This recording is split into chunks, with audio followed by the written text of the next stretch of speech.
What's going on, everybody? We are back with another episode in season. Actually, we're doing season 3 right now, and I wanted to do season 3 as a kind of women's empowerment season. I've had quite a few guys on here that have given their stories, and I started reaching out and putting posts out online looking for females because I think it's detrimental to have both sides out there. So with me today, I have the lovely Tori Smith out of Kent, Ohio. What Tori's doing right now is she is a residential aide and tech, and she's going for her CDC at Pinnacle Treatment Services in Kent, Ohio. Victoria's got a story like everybody else, and it's kind of her story is what led her to get into this profession. I think she's got a great story, and that's why we've got her on today. And so, without any further delay, I'm going to let Tori take it away. Tori, go ahead and just say hi to everybody real quick. Hi. Uh, uh, Tori, why don't you just briefly get into what your childhood was like and kind of who you are? Who is Tori? I mean, it was just kind of me and my mom and my brother growing up, other than, some stepdads here and there, which I did end up with a wonderful stepdad who helped raise me from birth. He's my brother's dad. When I was about 5, my mom was with another person, and she ended up losing a child when he was 4 months old. So we lost our baby brother, and that kind of made our childhood that we knew come to a halt. My mom was very out of it for a very long time, and I can't fault her for that. I mean, I don't know how I would be if I lost a child, especially one that I had held for 4 months and had everywhere in my house, my car, my everywhere. So my childhood changed dramatically. We started spending a lot of time with my grandmother, who is just the most amazing person. Um, and my mom did the best she could. So it was just us growing up. I do have an older brother and a younger sister that I found out about when I was about 18, but I didn't grow up with them or anything. But for the most part, I did have a pretty decent childhood. It wasn't filled with any drugs or alcohol or anything like that. There was no physical abuse. There was some mental stuff that went around. A lot of the men were not quite nice. But we made it. We made it through. Um, but me and my brother were pretty close for a long time until we were about 16. We're getting that relationship back together now. But then when I was 18 and I found out that, my dad wasn't my real dad, that kind of shook my entire world, not gonna lie. But I did get an amazing brother out of it. He is one of the most treasured things that I have. Um, but it turns out that my biological father is an alcoholic. And so that, I guess, is where that gene came in. So when I was 18 and, trying to escape my house, I ended up with someone, and I ended up having a miscarriage. And that guy was on spice at the time. And if I had any real addiction, it was spice. Like, um, like the K2 What? spice, Oh, okay. the stuff they sold in the stores as legal weed. Okay. Yeah. That was my very first experience with any kind of drug at all. I mean, in high school, I was literally like I did not get in trouble for anything. Like I was a good kid. I got good grades. I didn't skip school. I hung out like with the good kids. Like I did not do anything to, you know, not make my mother proud. I was a huge people pleaser, and I cannot handle disappointing anyone in my life. So that was a big thing. I think I like smoked weed twice and drank twice in high school. Like that was like my bad bout. My mom knew about it every time I did it. Like that. I mean, I did not do anything wrong. If we were gonna pick a kid, it was probably gonna be my brother to be the one to, get in trouble and, mess around. And Yeah. he ended up being the good kid, I guess we'll go with. But so then I got on Spice for about, I think it was like 4 years. And that took us to some crazy places. And the thing about the spice was it had physical withdrawals, kind of like heroin, not quite as bad, nowhere near as bad, but it was still there. You still had the cravings, you still had the, crankiness, the craving for it. You wouldn't eat, you wouldn't sleep, you were everything. So, So can I ask something real quick? What? yeah. Because for all intents and purposes, spice was like weed. Hmm.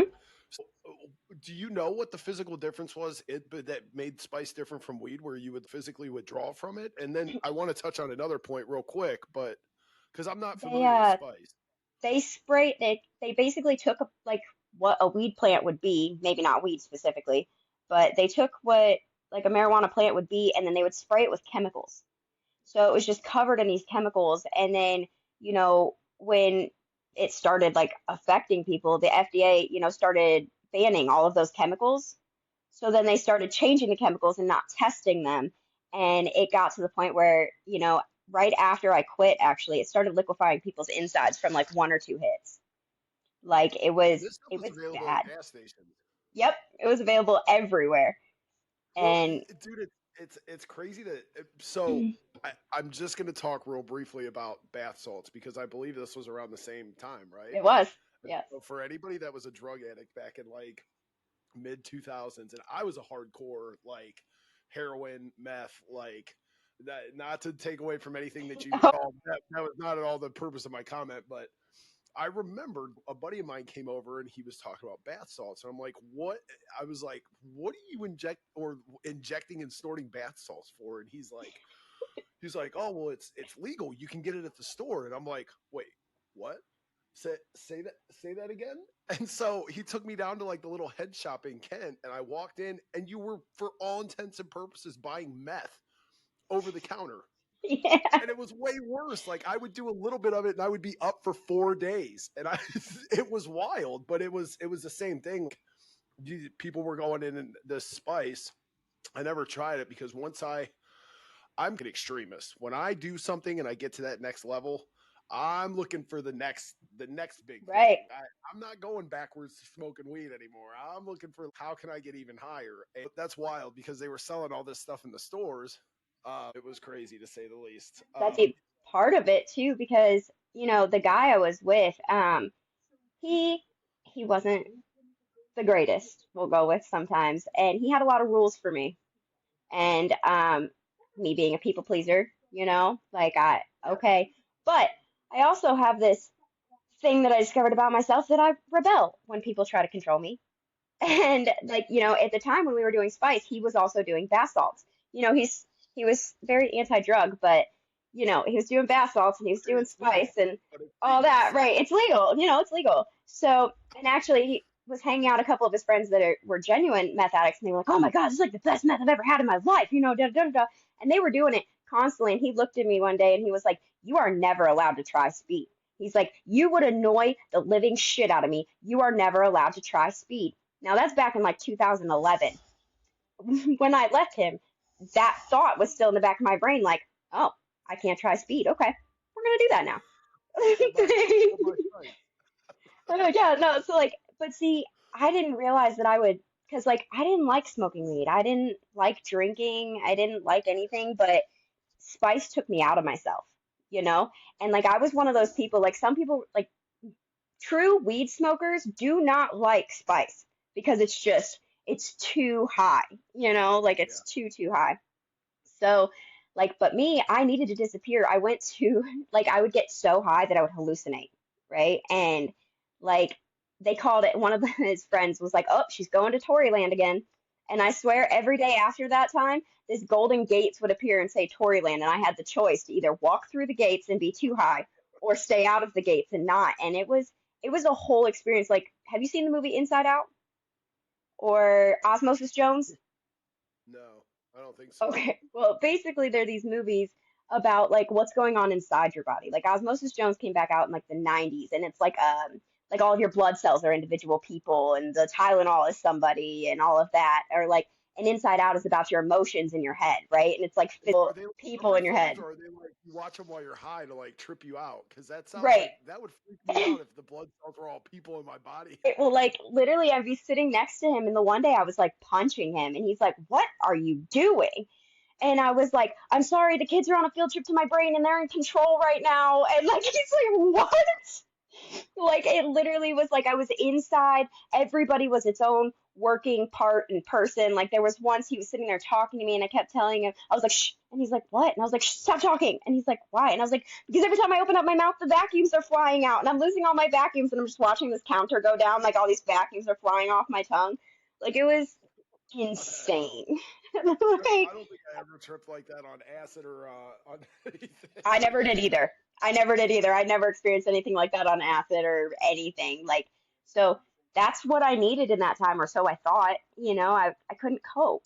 And then, Yeah, you know, that 10 years with him was a very trying and hard time. It broke me.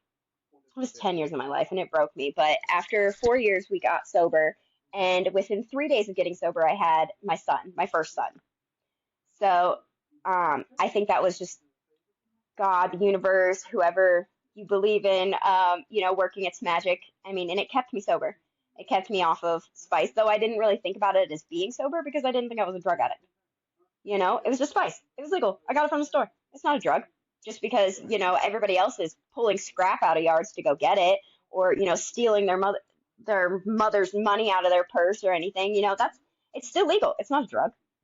yeah. So to me, I Well, never no, even and that's I've had this conversation before too. I think that that's one of the biggest reasons that alcohol is such a problem in society. It's legal and people don't look at it as being a problem. It's been normalized to the point where it's I'm not an alcoholic. It's available in the store. I can go down and I'm okay. I can white knuckle it for 3 days and then go back out and have a couple drinks and then white knuckle it for 3 more days. But it's too readily available. That's where the problem with the spice and the bath salts and everything came in. Is it was basically just putting narcotics on store shelves. pretty much. It was a rough time. I watched a lot of people go downhill. I want to talk real quick too. You keep going back to a bad relationship, and obviously we're Mhm. not going to put anybody's name out there, but I too was in a very toxic relationship for probably 10 years. It was my first marriage. It was 10 years, and I think long term when it comes to addicts, and I've got a really good friend. His name's Drifter. He runs sober. And him and I talk. He's a truck driver too, so we talk quite a bit. And lately we've been talking about toxic relationships and how that affects you long term and how that affects being a drug addict. And so, I mean, you keep it's, and I don't know your relationship. I'm just going to speak off of mine, but I do the same thing. I minimize it. And I'm like, oh, it wasn't that bad. It wasn't that bad.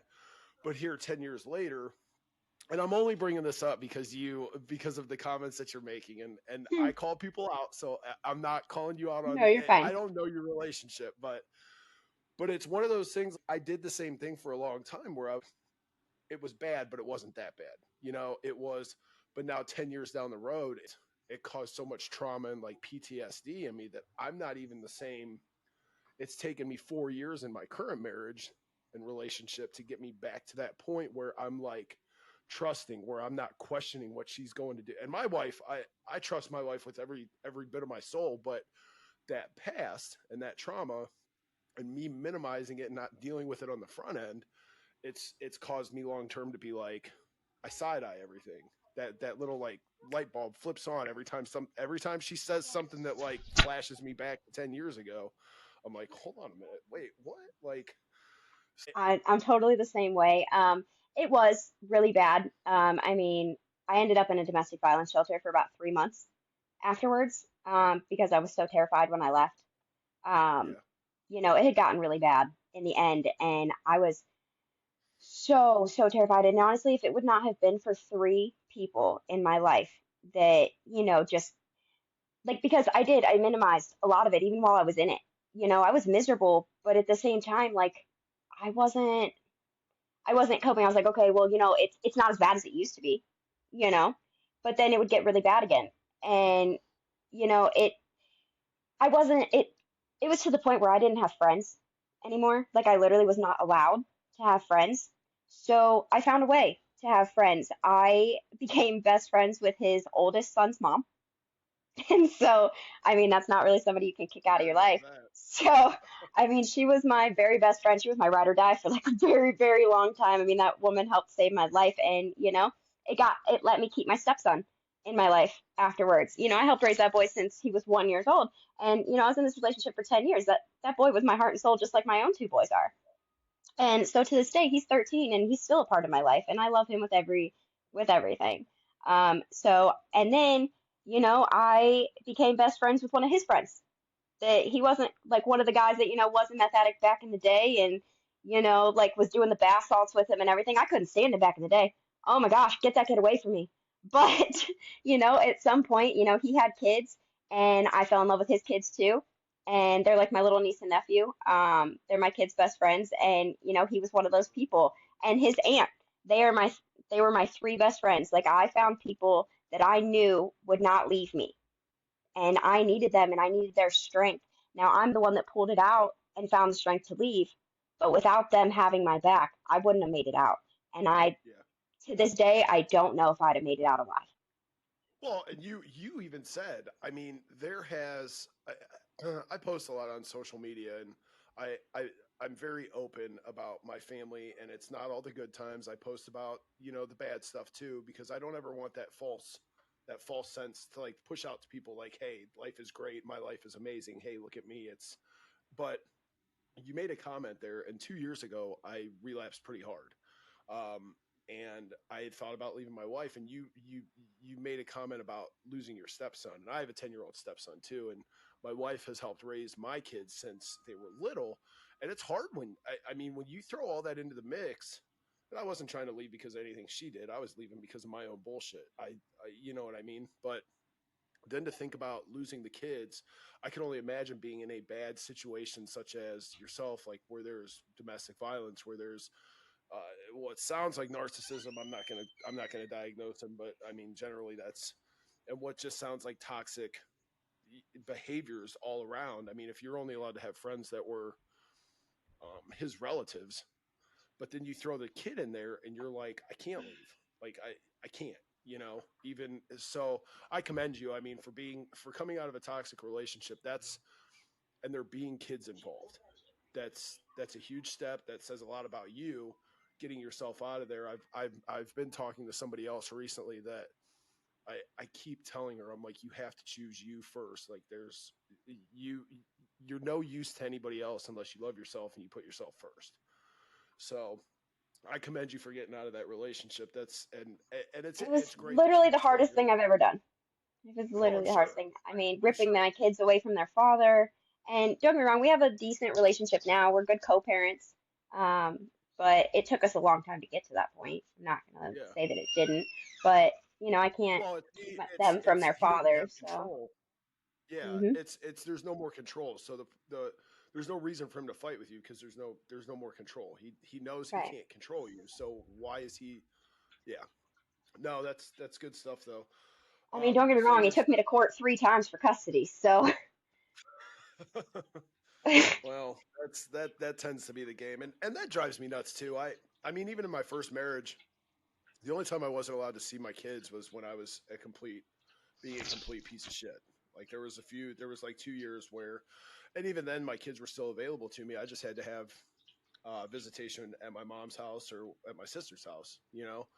I never understood the let's hold the kids, let's fight over the kids, let's. It should be you should be a collective front when it comes to your kids. You should be working on the same page. My current wife and her ex husband, I am envious of their relationship. They were best friends all through like middle school, high school. Then they got married, and they were like, "Oh, this is kind of weird," but they ended up having a kid, so they got divorced. They co-parent amazingly, and I look at I look at my past relationship sometimes, and I'm like, I've been in tears over it before, honestly, because there's just been times where I'm like, I just want that. Like there's no reason that kids should have to put up with bullshit from their parents. They've already went through a hmm divorce. it That's was a huge. rough It's time, great to at but least co-parent we with them. figured it Yeah. out. Yeah, like we're pretty good about, our time together and everything like that. We talk now, we co-parent pretty well. And I've never kept them from him. There was that first summer that they didn't really see him when I left, but after that, like, when the court proceedings were done and everything like that, like we've had a set schedule ever since and been okay. That's Not to awesome. say we didn't fight along the way, but we're to a good place now, so it works out. Okay, so you were doing the spice. You were out partying, going to Victoria Land. What was the moment where you were like, "Hey, I'm done with all this. This is stupid."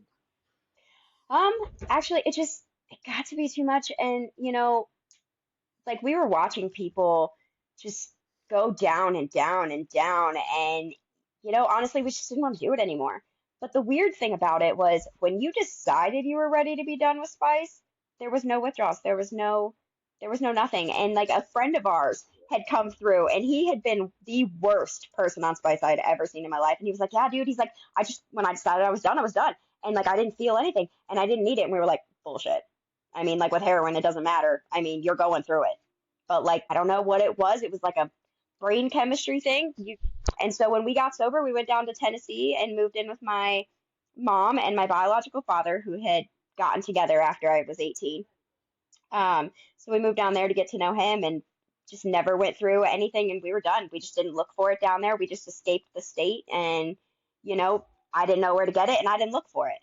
So, and once I got pregnant 3 days later, that definitely helped also. But we just, Well, there's I a don't lot even to remember be if there was a said. catalyst. It just, we decided we were getting Yeah. sober. Well, and that's your mental state and your mind state when it comes to finally making that decision. People don't realize how much of a grip your mind will have on you when it comes to pulling yourself out of an addiction. Like you were saying, you still wanted to do it. You were experiencing physical withdrawals from it, but when you decided to make that change, it's just like I'm done. And I think that holds true with a lot of things. Obviously, when I detoxed off heroin and opiates and everything else, there are physical awful withdrawals that come with that. But if you have that that if you've made that decision in your mind where you're like, I'm just done, I don't want to do this anymore, you're tired, you're fed up, it does make it much easier. So It does. it, it it boils down to getting to that point. um so you made the decision. How long were you in Tennessee, and then what prompted you to kind of come back and start working or get the job that you were in? Was there something that led you to get the job that you were currently in, or was there talk about that a little bit? Well, we were in Tennessee for about 4 years. I learned some sides of my dad that I was not happy with, but my And dad you is an said alcoholic. this dad was So, the alcoholic, correct? yes, Okay. he's the alcoholic. And he's very sick from it. He has extreme pancreatitis and other things. But he was not a nice man to my mother. And we couldn't really handle that anymore. But honestly, my stepson was still here in Ohio. And, we hadn't been around for 4 years. We saw him a couple of times. But, my kid's dad, he wanted to come back to Ohio, and that's what we did. I mean, there wasn't much of a choice on my end of that matter. But I am glad that we did. Um, but, I learned a lot in my time there. And one thing I learned was that I definitely don't want to be an alcoholic. My drinking never picked up. Like, drinking was never my thing. I was like, that is not going to be me. And so we moved back to Ohio, and I think we were here for about a year before I left. And I went to the domestic violence shelter for about 3 months, and about 2 months after that, I was on meth. One of his, the friend that was my best friend, we ended up dating, and he was a recovering meth addict at the time. He had been in sobriety for about 6 months, I think. And we were doing great. And, he relapsed as it happens. And, Yeah. you know, I couldn't understand. Okay. Like, I couldn't understand, like, what was so great about it that you don't want to be sober. Like, look at all of these things you have. Like, what's so great about it that it's keeping you there? And one day he was like, he's like, I'm not asking you to. He's like, but, I've just had the thought lately that, I'd really like to do it with you one time. And in the back of my brain, I was like, he told me I was never allowed to do speed. All right, let's do this. Here's my chance. Like I was breaking every rule that I had ever had at that point in time. Like I was just in this complete rebellious phase. And so I was like, you know what? I really want to try it too. So I did, and I figured out exactly what he couldn't give up. But I do have extreme ADHD, like very, very high ADHD. I'm unmedicated. So meth to me didn't quite turn me into like the normal tweaker. It sat my ass down. My bad. Didn't mean to swear. No, you can But swear. You can swear all you want. I normally drop 20 f bombs a show, so you're good. okay, cool, because it's like my favorite word. But um, but it literally it sat me down. I would sit there and I would draw, and I've always been into art. But I would sit there and I would draw for hours. I would color for hours. I would paint. I still have my paintings up all over the place. I learned photography. I spent so much of my time with the stars and the moon. It was ridiculous. And, I loved to learn new things. Like, I learned how to drive a backhoe. I learned how to operate a backhoe. I learned how to drive a dump truck. Like, I just wanted to learn new things constantly. But so I think I was just self-medicating. I loved the attention span that I had and that I didn't need to sleep. I mean, I already have insomnia. I'm up all night anyway. Why not be productive with it? And so that took over my life for a year, one solid year. And I got really lucky that it was only a year. By the end of that year, I didn't know myself. He didn't know me either. He was like, I don't know who you are anymore, but I can't stand you. And I was like, I can't stand you either. Like, it had destroyed both of us. And, there was a lot of infidelity on his part throughout that year, and it broke me. This one great relationship that I was supposed to have after this really terrible long relationship, and it broke me and it turned me into this person that I don't want to be. Like, let me tell you what, meth will do some crazy things to your mind. It does. I mean, to the point where like but see, I'm not like a super hateful person, but I can be petty when I want to be. So like I glittered his truck because that was the worst thing I could come up with. I'm not going to destroy your shit, okay? I'm not gonna slash your tires. I'm not gonna, key your car. I'm not gonna, like burn all your stuff. But I will make your life very inconvenient. I got a story for you real briefly that I want to get back to you. What you were saying. My wife's best friend, her ex-boyfriend used to run motocross, and he was up at a motocross meet, got hurt really bad, like hospitalized hurt. So Jane, I won't mention her name. Her friend drives a couple hours to go down to Tennessee to see him in the hospital. Gets there, and he's in a coma. And she picks up his phone to call his mother, and it's just all these texts of girls that and they were together like 2 years at this point. Like it was serious. She would travel with him all the time, like to these motocross events. So she finds all these text messages. She calls his mom, says, "I think you need to come down here and be with." So I'm not going to mention his name either, so and so. And so she said, "I'm not going to be here when you get here." And the mother's like, "Why? What's going on?" And she's like, "I don't want to talk about it. Tell him we'll talk later." So he wakes up, she goes to his apartment, and she put glitter all on his ceiling fans. He had like four of them through the house, just doused them with glitter. And then obviously, you know where that went. But it was That funny is the you said most glitter epic thing I've ever heard in my because, life. because, and I never thought about the glitter, but you can't get glitter out of shit. So it doesn't matter if it's 4 years down the road. You're going to see a speck of glitter and you're going to be like, oh, I was such an asshole. That was my literal whole thought process was like, I don't care how much you vacuum this, you are never going to get this out. You're going to be finding glitter on you for years, and you're going to think about this moment. And you're gonna think about it. No, that's awesome. I told my wife, I said, and to any females out there, don't go to jail keying a car. Don't go to jail beating somebody's windows out. Douse their shit with glitter. But it only works if they're not a fan of glitter, you know? Like if Right? they Yeah. hate glitter, like I have a friend, he's like, I don't really care about glitter, and I was like, damn it. But like, man, if they really hate glitter, it is like the best revenge you will ever get in your life because It really it's the is. gift that keeps on giving. Yep. It really is the gift that keeps on giving. And it's like psychological warfare. I would be because I get very like down on myself for stuff that I've done, like people I've done wrong in the past. I would look at that 4 years down the road and be like, oh, and I'd go through it for a week. Like So his current girlfriend messaged or talked to me a couple months later, and she's like, it was so funny because apparently some glitter that I did not intentionally put on his actual stuff when I gave it back ended up in there. Like I think one of the kids got a hold of one of my glitters and did something because he was like, "You had to put it on my stuff too," and I was like, "Actually, I didn't do that, but that's epic." A couple months later, there was a speck of glitter on his face, and she said something to him like, "Why is there glitter on his face?" And he was like, "I haven't seen her, I swear." It was just, it was so great. She's like, "You should have seen his face. He was freaking out." But it was so great. funny. But I did end up, as soon as that relationship, well, in October 1st of 2020, I was still with him, but it was like the very end of our relationship. And I was parked in a parking lot of somewhere that I had spent most of my time doing meth at this, we called it the shop. And I was in the back of the parking lot waiting for the dude to show up so we could go inside or whatever. And he took forever on tweaker time. It happens. Yeah. So I was sitting there and it's like 2 o'clock in the morning and I decide to draw a tree, right? So I'm like, I've got the headlights on and I fall asleep. I'm with a friend of mine. He's in the front seat. He's sleeping. So I was just by myself and I took out the stuff and, I must have left it on my lap and I didn't realize. I could have left it in the backpack that was his backpack, which is where it was originally, and I took it out and I used it.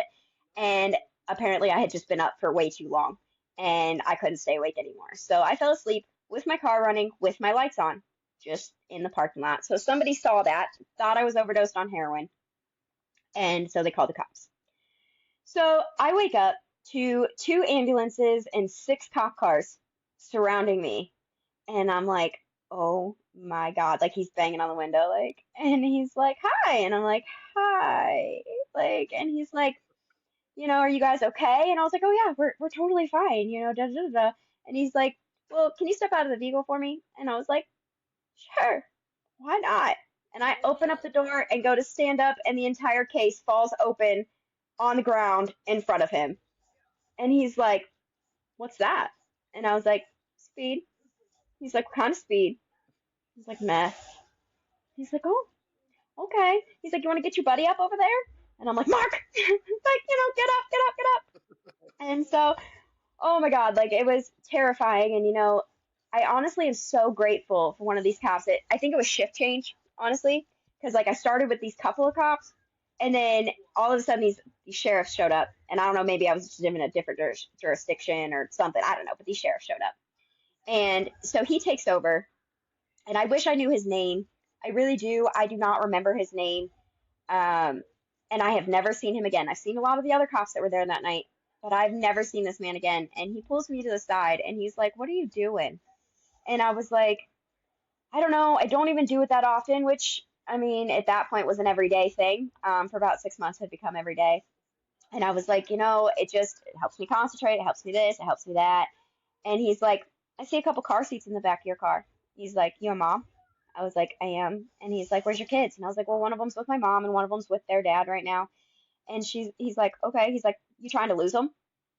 And I was like, no. And he's like, well, you're doing a bang up job of that. And he's like, you need to get yourself right. He's like, this is not okay. He's like, what are you doing to those babies? He's like, do you want to see them going to their dad? Do you want to see them going with your mom? He's like, I don't ever want to, he's like, I don't ever want to see you again. And I was like, I don't ever want to see you again either. Like, he's like, right. And he's like, I'm going to give you 2 options. You can either come with me down to the station. He's like, or you can go to the hospital and get checked out. And I was like, what? He's like, not a hard question. Do you want to go to the hospital and get checked out or come with me? And I was like, hospital. Absolutely, the hospital. He was like, that sounds like a good choice.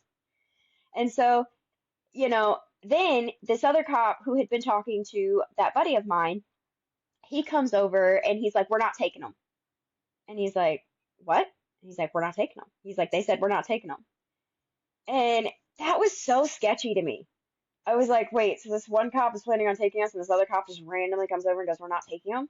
So like, I mean, meth brain kicks in and I'm like, what did he say? Is he, a snitch? Is he, whatever? Like it went through my mind, which he was not, by the way. Like it was just one of those things.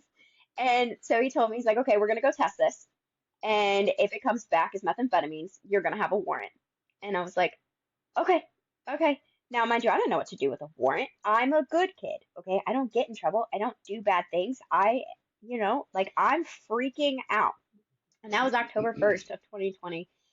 That guy wasn't there for me in the way that I needed him to be. And I was like, you know what, forget this. And I left on October 5th. And by October 14th, on my second court date, I was sober because I didn't know I was going to get sober that day. I had no idea that was going to be the last time I was going to use meth. But I went to court. They scheduled me for, I turned myself in because I found out I had warrants. And now, mind you, I did not tell nobody in my entire family, in my entire world, outside of the people that I used with, knew I got high. Nobody, not a single person. My best friend, my little ride or die best friend that I hung out with every single day, did not know I was high. I don't know how, but she did not. And I think a lot of it was just her not wanting to see it. I tried to talk to her at one point about it, and she kind of blew me off, which was really weird for her. So I think she knew, she just didn't want to know.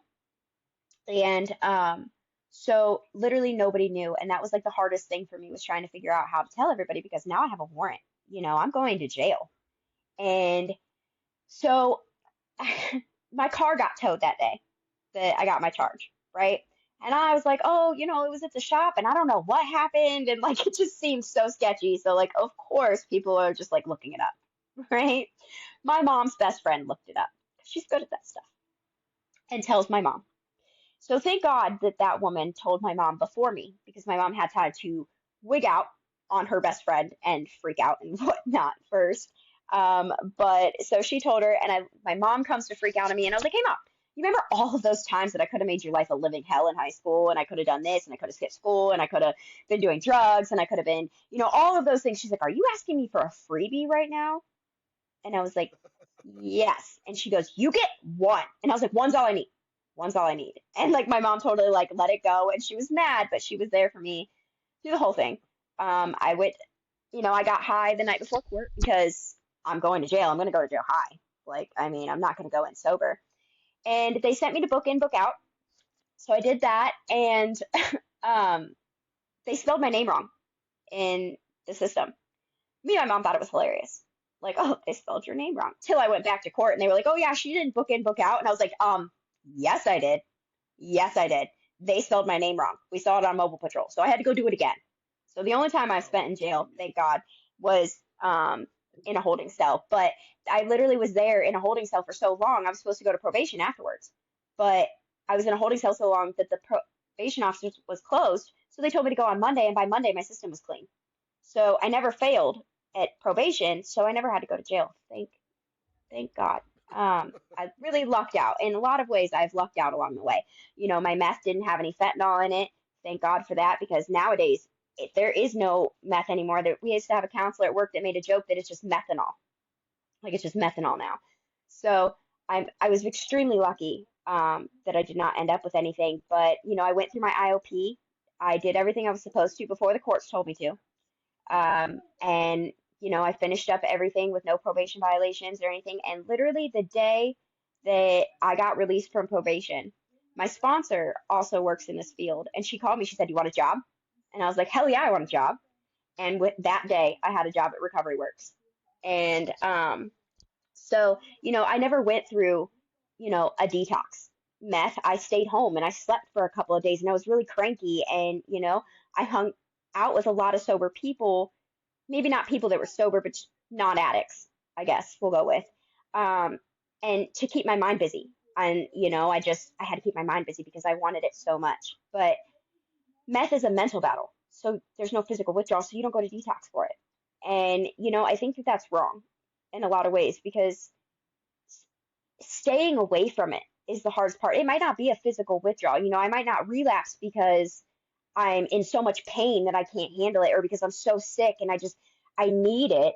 It's a mental thing. I need it, and I need it mentally. Like, and it is one of the worst things I've ever experienced, was getting through that.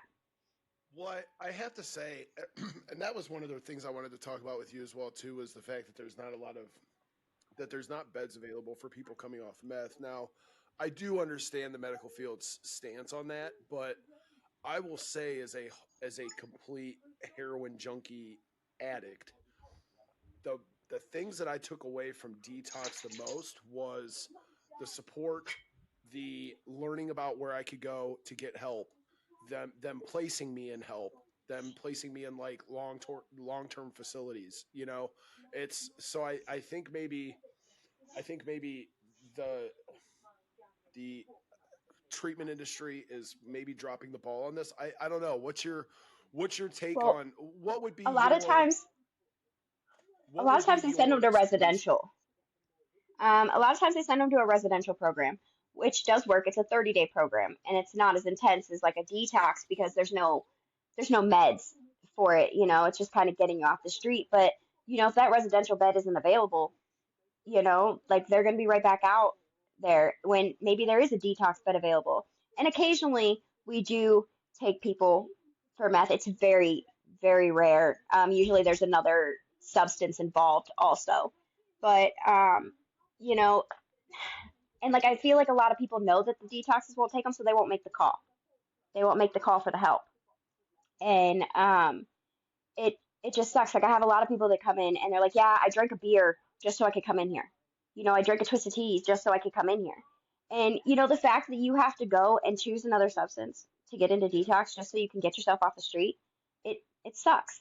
And then you get in there and everybody's like, "Oh, you're just meth." Yeah, it's not just meth though.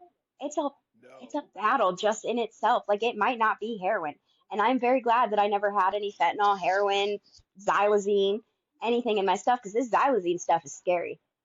Like I've this never new even heard of xylazine. it. It's basically the new fentanyl that they're putting in heroin. Like I don't even think heroin exists anymore, honestly. It's just fentanyl and xylazine. But xylazine is kind of like crocodile. It as soon as you inject it, it starts eating your skin. If you snort it or anything, it starts causing big holes in your skin. So I've got these people coming in with these giant sores because everything has xylazine in it nowadays. It's not just the fentanyl that's killing people, and xylazine is Narcan resistant. So not only do we have this new designer drug, but it's Narcan resistant, so there's no way to save you if you overdose. And it's so scary out there. And like I got sober 3 years ago, and the game has changed so much in just that small amount of time. Well, I've been out. Like I said, I've been out of prison for it was 10 years on September 21st when I released this podcast. That was my daughter's birthday. That was I was fighting it. I was fighting to get home, and they told me I would be home for my daughter's birthday. But so 10 years I've been home, and the 2 years ago when I relapsed, it was on cocaine. It was stupid. It is what it was. But the heroin game 10 years ago, fentanyl was just coming into the mix. Like fentanyl wasn't really a big thing 10 years ago. So I consider myself extremely fortunate that I never got caught up in all of that. Like because I talk to guys and I see guys and I hear stories and I'm like, dude, it's terrifying. Like what you could run into. And now you're saying they're putting it in meth and they're putting all this other like xylazine or whatever this bullshit is. Hmm. Um, so yeah, I'm very fortunate that 10 years ago was the last time I dealt with any opiates because I don't know if I would make it out. Like, And, it's extremely terrifying because, your dealers that are, breaking up your heroin, your fentanyl, whatever, they're using the same scale that they're breaking up your weed on, right? So all of that is getting on the weed, and these kids are dying because they want to smoke a joint for the first time, but it's yep, covered in fentanyl or whatever, and these kids are dying because they wanted to smoke a joint. And like it's so terrifying. I'm so scared for my kids, when they get older. I know they're going to want to try things, and I mean, especially with weed becoming legal now, I mean, the only thing I can hope is that they're smart about it if they ever make that choice. And I'm open with my kids don't quite know yet what I went through. They've been to my meetings with me. They go to my meetings, but they're 7 and 8. They don't really know, and I haven't talked to them about it. I'm sure they'll have questions at some point. They still question me on why I have to go to a meeting every week, but can you just skip it tonight, Mom? Why you gotta go to your meeting? Like, cause it's really important for me, baby. Like, it's really important. And especially my crystal meth meeting that I go to, I run that. I'm now the secretary of that. oh, that's And awesome. right. And that was the meeting that genuinely helped me at first. When I found that meeting, I went for my 90-day chip. I wanted a 90-day chip. And I had gone to an AA and I just didn't feel comfortable. It happened to be like an old school AA. My bad. But so I was like, there's got to be something out here. I know there's Heroin's Anonymous. There's got to be something. And when I found CMA, there was only two in the entire state, one in Columbus and one in Kent. And I Oh found wow. one in Kent, thank God. And now there's probably 6 or 7, I think, in the state. But it was my home. And I do actually go to a Heroin Anonymous meeting on Thursdays also, but it's the same people. And it's an open meeting and all of that, but Yeah. they're my home. And so, I go to both of those. But really, I love my job and helping people, whether it's at my meetings or at my job, and I want to be, my end goal is to be an IOP counselor. So So that's why I want to go. let's talk about your job real quick, and then we'll get into your future goals, because I think a lot of people that deal with drug addiction, they come out and they get clean, and it's the guy Drifter that I talk to this guy daily. He's a great guy, but it's we have as addicts, once we clean up, we have just the urge and the want to help other people. So, like, to show them the way out, like to help them get out of the trenches. So talk about that. Like, where are you? What are you doing at Pinnacle right now? Like, explain what you're doing at Pinnacle, and kind of your motivation for continuing to do it. Well, right now I'm a tech, and basically I am the one that spends all day with them. From the time they get up until dinner when I leave. I am the one that's on the floor. I am getting them whatever they need, whether it's a snack, whether it's a conversation, whether it's they need a counselor, they need whatever. But really, we're the first line. When they want to leave, the tech is the first one in front of them trying to convince them to stay. And, if we fail, we pass it on to somebody else that maybe be able to reach them or something like that. But we're we're the ones that, make sure they're okay. We're the ones that check on them and make sure they're alive, make sure they're doing okay, make sure they're mentally okay, make sure they're physically okay, grab the nurse if something happens. Um, and if we notice that somebody's not acting right, but we learn these people, and it's not quite a friendship, but at the same time, it's like a mutual respect and friendship on some level. They're just human beings like I am. And I treat them as such. I don't treat them any better. I don't treat them any worse. They are just the same as me. And, some people come into this job and don't, oh, I've been through this, and they don't quite treat them as if they're human yet. And, that's not what they need. They need to feel like they still have something to live for. And, sometimes just talking to them is all that they need. Yeah. And so I want to move up eventually, but I love my position as a tech, being with them all the time. Any other position that I have, I would not have the rapport with them that I do. And they come in like, if I've had them way more than once, 5, 6 times, like we have that kind of relationship that I will bounce into the room and bounce on the bed and be like, hey, buddy, did you miss me? And they're like, oh God, no, I'm so sorry, I'm You back. Well, you don't have to be again. sorry to me. Like, I'm here to support you. Like, I'm just glad to see your face. It's alive. I'm happy to see you. If nobody else told you that today, I'm happy to see you. I may not, maybe it'd be better under different circumstances, but I'm happy to see you today. And, I think that means a lot to them also, is to know that somebody cares. We had one client that broke my heart. He had endocarditis, and he had been with us a lot of times. He was one of the, I won't want to say favorites, but he was a frequent That's flyer. water around the heart, isn't it? Yeah, I think so. It's something to do from his drug use, and it messes with your Yeah. heart. And we thought he was just like extra sick, and he's like, "No, this isn't detox. Like this isn't detox. I need help." But he wouldn't go down to the ER, and he ended up passing away. Oh, like 3 days after we sent him to another hospital.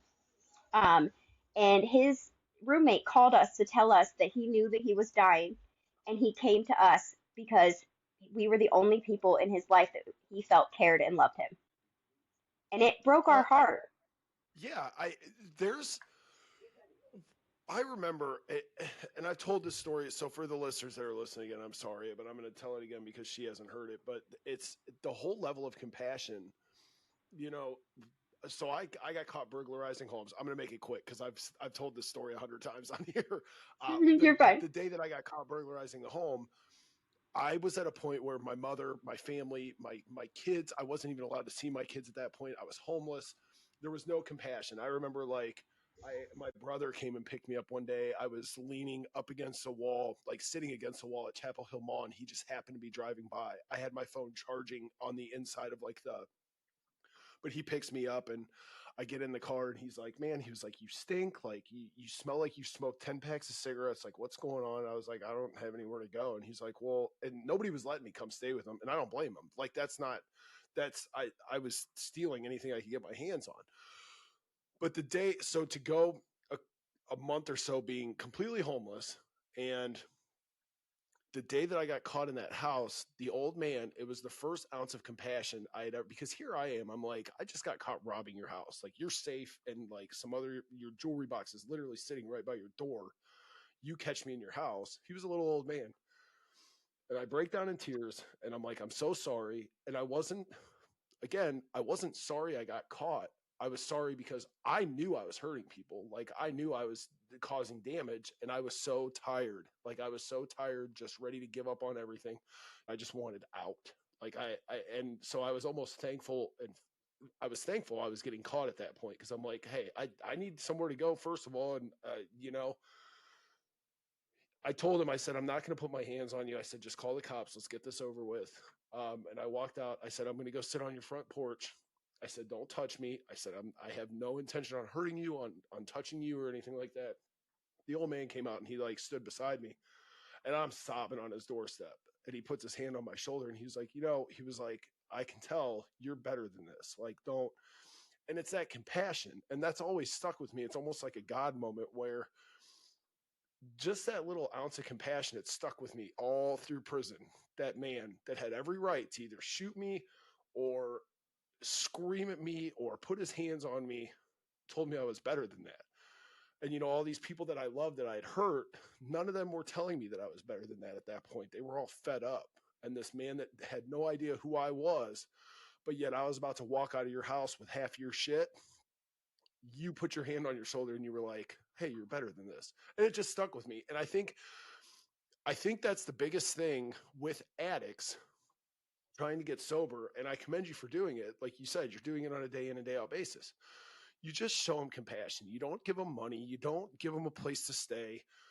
You keep them at arm's length. You show them tough love, but always be compassionate with them. Always be understanding. Always be an ear or a shoulder to lean on, somebody to talk to, because like I said, ultimately that's the one point in everything that's stuck with me up to now that I always fall back on, and it's that old man's voice. And I think he's passed away at this point, because I've wanted to go back and thank him. But when I came, he was older.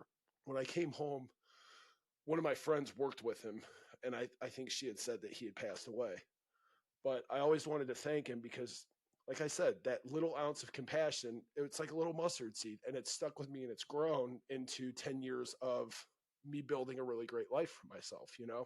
So I commend you to keep doing that. Like, I think and I'm getting like a little choked up.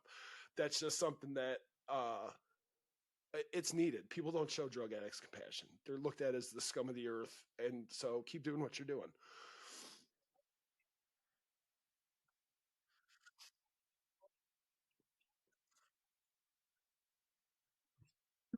If he sneezes on me.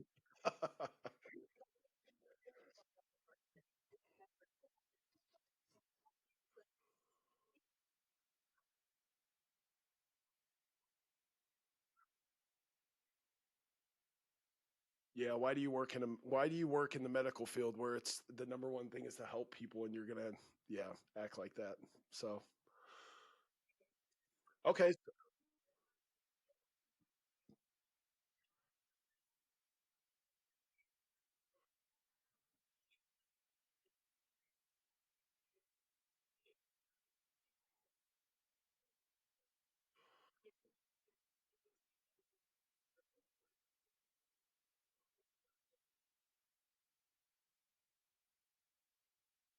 Yeah.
Yeah.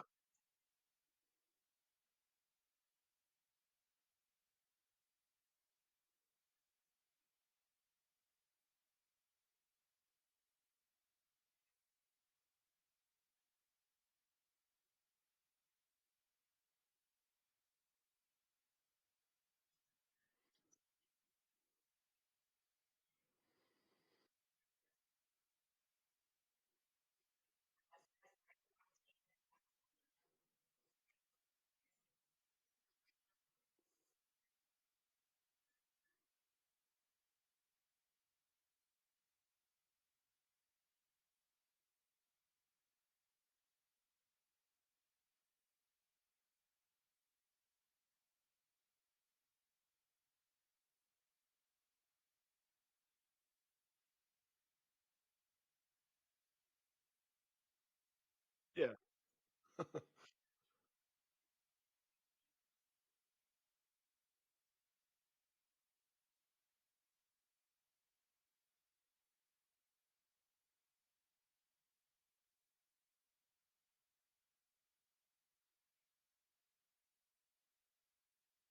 It doesn't. Listen, as a former heroin addict, it doesn't matter. Drugs are drugs, addiction's addiction. It doesn't matter. You went through the trenches just like everybody else. So it's it always bugs me when people get those little, because I've been in meetings and group and everything else. They're like, "Oh, you don't know." I'm like, "Dude, shut." And they're not even talking to me. I'm like, "Dude, shut the fuck up." Like what? Like it's all the same, man. Yeah, that's funny. You're doing your you're getting your CDC, and I will say we are coming up on an hour, so I don't like holding people up longer than an hour usually. So I'll go ahead and wrap this, but I do want to tell you real quick, if you are talking to people, and I want to push this to you primarily because it's a great website. It's the Sobertown website. They do daily Zoom meetings for recovery. They do crystal meth meetings. They do heroin. They do alcohol. They do all in all. They have mental health meetings. They have like 300 and some podcasts on there. If you're talking to people at Pinnacle, feel free to push them over there. They're great people. They have Telegram groups. They have meetings all day long, virtual meetings. Always feel free to do that. But I will roll this back just a little bit. I want to commend you on what you've done. I love watching people who have come out of addiction and decided to help other people. That it speaks volumes to your heart, it speaks volumes to your character, it speaks volumes just in general as to who you are. And I think the world needs more people like you that have been through they've had a rough go at it, and they are trying to be the light at the end of the tunnel for other people. Lead by example. So I commend you for everything you're doing. Um, Definitely, I know we're friends on Facebook now, so I'll keep watching you. Keep me up to date on what you're doing with your CDC. When you get it, we'll come back on and we'll talk about it, what it took to get it. Um, Anybody that's making, I always say, I don't want to grow along stagnant people. I started this to help people. I started this to give people resources. If you've got felons that come into your facility and they're like, I can't find a job, I can't find housing, so on and so forth, shoot them over to the website. It's webuildmonsters.org. Um, I've got all kinds of resources put up on the website on there. So I'm going to continue to watch you. I'm going to continue to root for you. I think you're doing amazing things. Is there anything that you want to tell anybody else up to this point?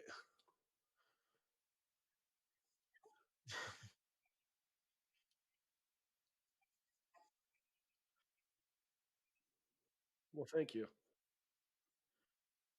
That's what I appreciate that. But like I said, the world needs the world needs more positivity, and it's turning to be a dark. We're getting into back into the dark ages at this point. So all right, Tori. Well, I greatly appreciate you again. I will keep up with you on Facebook. We'll have you back at some point in time, and you can tell us about all the new accomplishments you've achieved. So all right, thank you so much, Tori. Guys, we will check you next time. Have a great afternoon, guys. See ya.